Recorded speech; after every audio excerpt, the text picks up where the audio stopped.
Good morning, everyone. Thought I'd do a quick impromptu YouTube video about the new Sony announcement that was made this morning. I just woke up to the Sony A9 just being released. I'll just put in here just to make sure chat's working.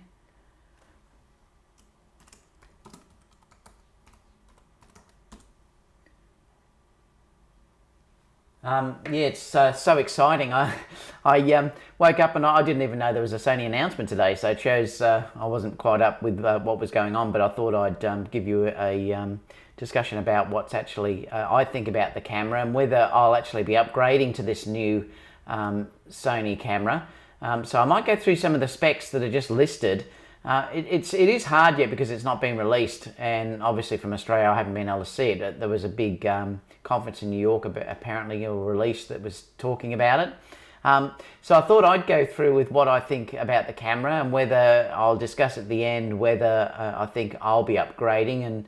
And if you do start to log in live, you can also talk to me about whether you think it's a worthwhile upgrade as well.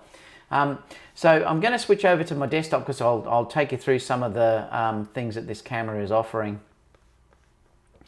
So basically, when I looked at it this morning, it looks very similar to the Sony A7R II and the A7. It's a very similar body shape. There's only a couple of different things basically on the top with some of the controls, which are good for selecting the autofocus. And there's also a knob on the back for doing moving your focus point around. But I'll just go through some of these specifications. Just say hi, everyone. Let me know where you're from if you want to put a comment in. So this camera seems to be that it's for high-end sports type shooting mostly. The continuous frames per second is insane. It's actually 20 frames per second. You can see that if you look there, and it has 60 frames per second AF calculation. So the AF, from what I saw on the videos that were released this morning, seems to be very fast. But again, you can only go by what they're showing because it's lit correctly and things like that in the area that they were doing the broadcast from. So it's not a real world review. So you do have to hold out with things like focus and stuff until you see it in real world usage out in the streets, you know, in dimly lit areas and things like that. So we'll still have to wait, but the specs, if you're just talking about the specs, they do look pretty amazing. It's blackout free, and that's one of the main things that this camera, everyone always used to say that there was a blackout with the EVF on these screens, on these cameras. Well, that doesn't have any on this apparently, that you can just shoot it. It looks like you're actually shooting video.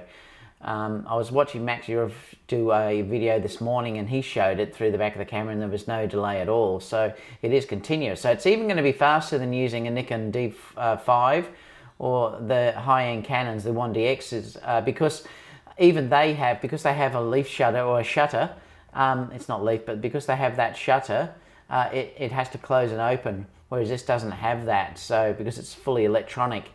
So it is like watching video, so there is no shutter delay at all when you're looking through the viewfinder if you're trying to follow focus. It goes up to 1/32,000 second shutter speed.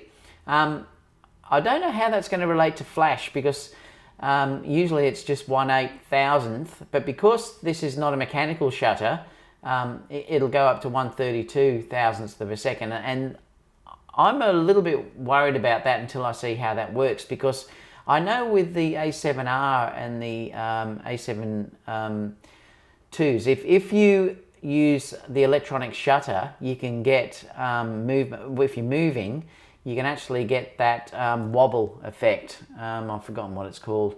The image looks like it's slanted, and you can get that as well. And I'm worried that you may get that with using this electronic shutter. So we'll have to see, but perhaps because it's a new sensor with the processor built on board, you may not get that. So we'll have to see when it's released. Now, you'll obviously need a fairly good flash to flash up anywhere near that anyway. The Pro Photos will do it, I think. But you know, you'll need a fairly high flash, but it is an amazing shutter speed. There's 693 AF points, and it gives 93% coverage. So that's good as well, and it has full frame 4K video capture, and I'll talk a little bit about that later on when I'm summing up whether I'll be getting this camera and putting it on pre-order. So if we look down, you can see in here there's a new battery that this takes. It's apparently 2.5 times more capacity than the older battery, so it will last a hell of a lot longer. That's one of the complaints most people had about the Sony cameras, is that the batteries didn't last long enough. Well, they've overcome that by putting a much larger battery in there, and you can also get the grip and have obviously 2 batteries in that as well. So I think probably the battery issue now is irrelevant. The other thing too is that you now have dual camera cards. So you've got dual camera card slots. I'll just see if I can zoom in on this. Yeah, you've got dual camera card slots as well. They're SD, UHS-2 cards. So that's another thing that most people would always say. I know from my business with weddings that people were saying that, oh, you'd never use Sony because they didn't have dual camera card slots. Well, that now is gone, so you can't use that as an excuse anymore either. So it's going to be interesting to see what the Nikon and Canon and all these other shooters that basically bag the Sony cameras now start to say what the issues are now. I'm sure they'll come up with something, but they can no longer use the 2 card slots anymore as an excuse, or the battery. It also has this joystick underneath here. Now, that basically I think is just to be using for your autofocus. So that is a really good thing. At the moment, you have to use the wheel, and that can slow you down, whereas this is a button on the top there that you can just move around to move your focus point around quickly. So that is one big advantage. It does have a touch screen, but apparently the touch screen is only for focus as well. I don't know why they didn't add other features into it. I mean, come on, Sony, you make mobile phones with great interfaces, so it's about time you change the interface on these cameras. The menu system is still basically the same. It's similar to the A6500, only I think there's now a My Favorites area that you can put at the end. So you can set up your favorite settings inside that My Favorites setting area. And I just hope that they give that feature to the other cameras. It should only be a firmware update. So come on, Sony, make sure you do that as well. It looks like it has a LAN terminal as well on there, so you could be using this for doing capture directly to a computer, which will be interesting, or going over Wi-Fi. It also has 5-axis, and the LED screen inside the EVF apparently is much brighter. So it seems to be a great upgrade in that respect. I'll just look at here. So it's saying it's a new full frame sensor. It's a stacked CMOS sensor with internal memory, integral memory. Now that is the reason why you can shoot the 20 frames per second, because it's all built in together with this new sensor. So it's going to be interesting to see how this handles low light. I'm sure it's probably going to excel with low light shooting. And it'll be interesting to see how it focuses in low light as well. So they're things that I'm still waiting on to see how this camera will perform. I'm a little bit dubious about ordering it before I've seen full reviews on how it actually goes. I know with some other cameras you see them reviewed and then they're under ideal conditions and it never matches. Let me just see some questions are going. Hi David, love your photography. Thanks so much, Jerry. Thanks for that lovely comment. Another question, Gostina's asked, so will I upgrade? I'll tell you about that shortly. I'm going to go through some of the reasons if I will or I won't upgrade as well. Someone's saying I'm going to wait for the A7R as well. So yeah, keep flying those questions in and I'll go through those sort of as we come down. They also released a new lens today too. I think it's the 100 to 400 millimeter lens. So that particularly is done for sports. Obviously, if you're going to be releasing a sports camera, you've got to have a lens that goes with it. It's just a pity it wasn't a little bit faster. So I think that's the next stage that Sony have to do, is release a faster lens than what that is. Just because if you're shooting sports indoor in low light, well, it may not be good enough. Obviously, you have the dual card slots now, the dual media slots. I think you can also simultaneously back up. Yeah, you can. You can simultaneously back up. You can do movie or data in 2 different cards. Copy between 2 cards, etc. The lower card slot supporting UHS Type 2 cards will be available for fast transfer speed. So It looks like they're quite fast as well, but at least now you have that option of being able to back up your files while you're on a shoot. Although I've never had an issue with that, but you know, it is there if you want it. This is just showing your battery. You can also see that over here there is a new record button. It's been moved from over in this section on the A7R and the A7S. It's now gone to here, which probably is a good spot because your thumb is naturally sitting there anyway. So I think that's a great spot for your record button to be. So, you know, that's a great feature. And obviously you can move your focus points around a lot easier. Delta Dave said, I hate that the battery grip removes the battery from the camera. I know, I wish that they did release that with a battery internal as well. That would be so good too if they did that. There must be some reason why they can't do that. It's saying that you get 480 still frames on one charge with that battery grip. It's got the 5-axis stabilization, so same basically as the A7 A6 500. It looks like it's exactly the same. Let's come down here and see. It's also got the same 6K to 4K sampling as what the A6 500 has for video as well, so that's interesting. Let me just see what's here. Chris, how you going, mate? So it's a no, huh? I would love to say the same thing, but I need this as I'm shooting sports and fast cars as well. Wildlife also from time to time. Cosina said, one killer feature is the silent shoot mode with 20 frames per second. Is there any elusive bit like 12-bit to 14? That's, you know what, that's an interesting comment because I'm not sure. I know with the A7R2 you do go down from 14 to 12-bit if you go in silent shooting. So they haven't said that, whether that you do lose the bit rate. It's just mentioning down here, I noticed, though, it's saying 14 bits and 14 bits. So they may have got around that with this new sensor. I'm not sure, but that's something that still has to be answered. There's not a great difference between 12-bit and 14-bit anyway, but still you do want to be shooting with the maximum bit rates possible. So yeah, that does still have to be answered.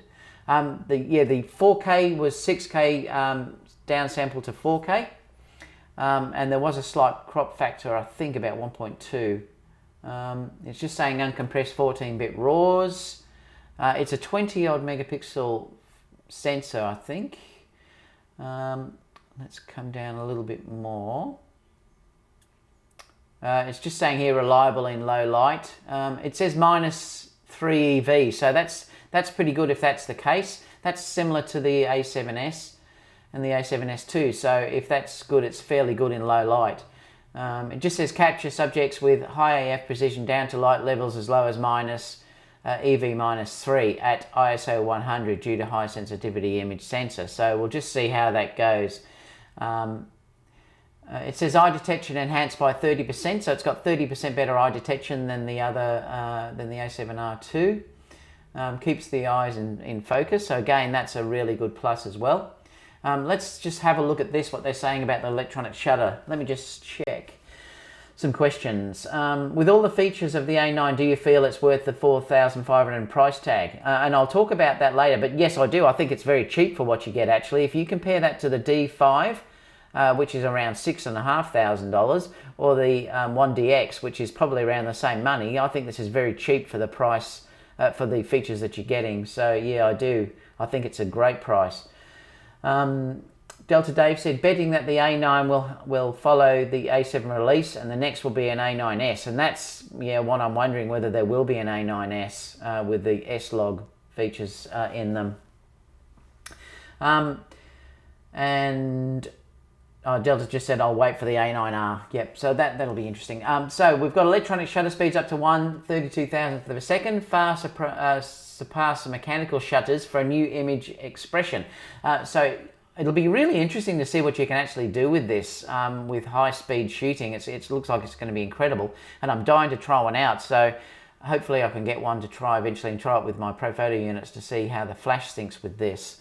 Obviously there'll have to be an update with the air remotes for the Profotos because you'll have to update the firmware.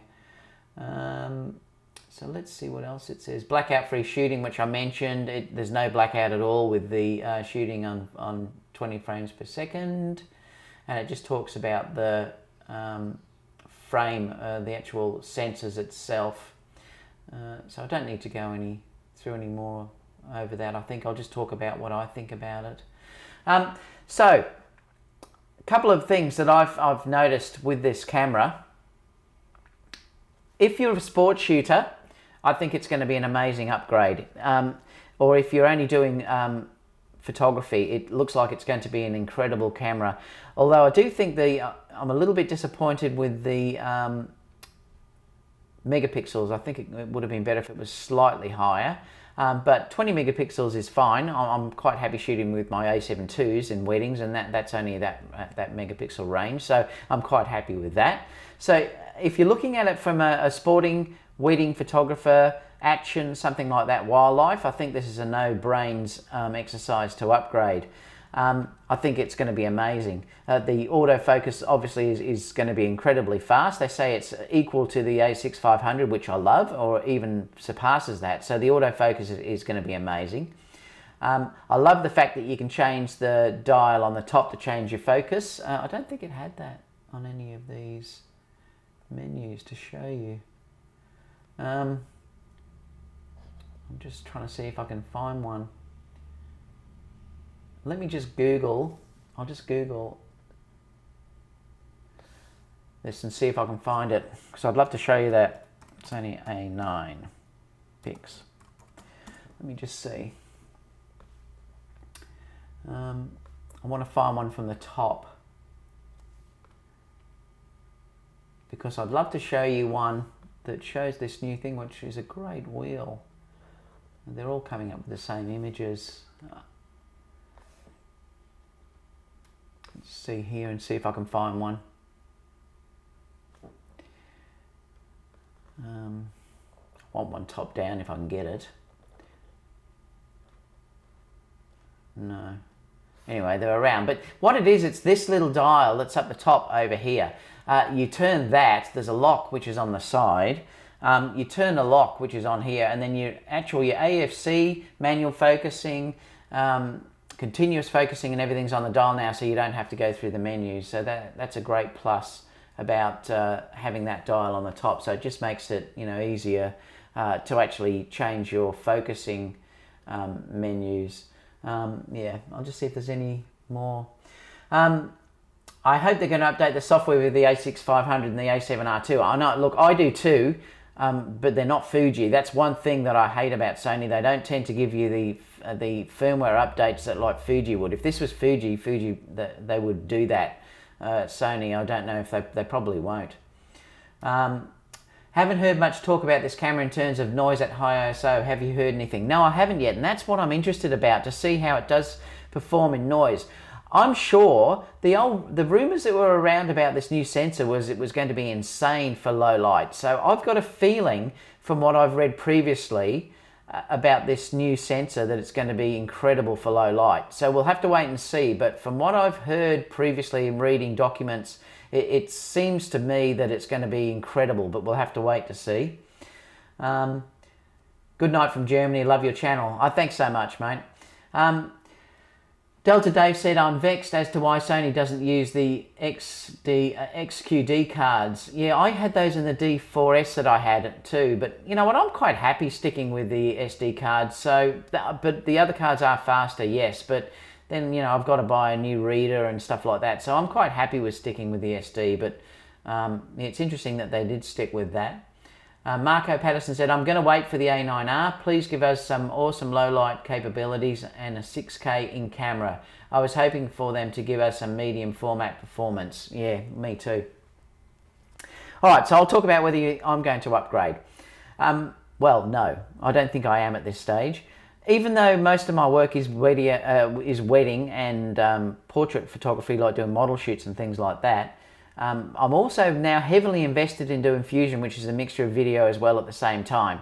Now, even though this camera is a 4K capable camera, there's no S-Log or log profiles in there, so I can't change that if I need to. And I did talk about that yesterday. I don't do them all the time, but if I'm shooting in extremely challenging conditions with a bride walking out in the sun, and there's also, say, a groom in the shade, I need to have a profile that will give me greater range, greater dynamic range.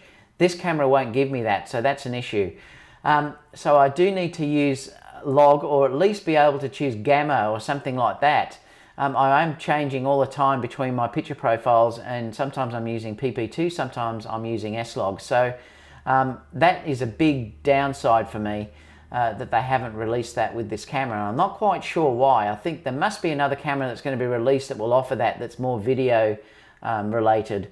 They're obviously targeting this solely at sports photographers and wildlife photographers and things like that. So I think that I'm not going to pre-order it just for that reason alone. The 2 card slots obviously is a great thing, but I think you'll find that'll be released in the next video one as well. The other thing too that I'm a little bit disappointed about is there's no 4K 60p. I think that's really a bit of a letdown. I think they should have added that into this camera. That's another reason why I think I'll be waiting personally for another camera to come along to see if it has that 4K 60p. And I don't understand why Sony doesn't release a flip out screen at the back. I just don't understand why they won't do that. Clearly it's easy to do. The GH5 is doing it. I just can't understand why Sony don't do that as well. Even if it's a sports camera, you still may need to get down low and do something, or wildlife get down very low, and it's just nice to have that screen that will flip out and fold up.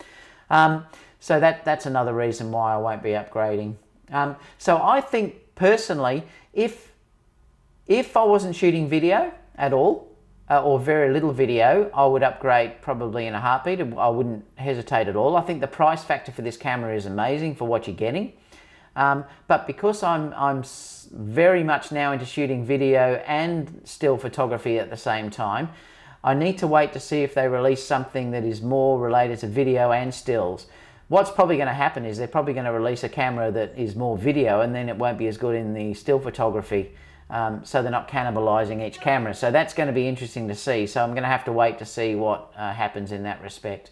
But I'm not in any hurry to upgrade at this stage, because I do still have the A7R and the A7S and the A7 IIs and my A6500 and A6300. So I'm not in any great rush at this stage to go out and upgrade.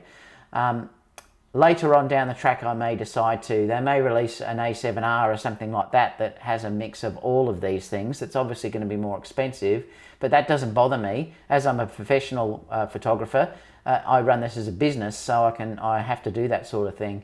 Let me just see. Has anyone found any sample images? No, I haven't yet, so it'll be interesting to see if anyone can find sample images. I've only seen the screen captures. Everyone's putting up videos that were actually at the release in New York, but there's been nothing released yet. Now the release date apparently is going to be June, so it's not far off, so they'd have to release some sample images fairly soon in the coming weeks, so we'll all be waiting to see that.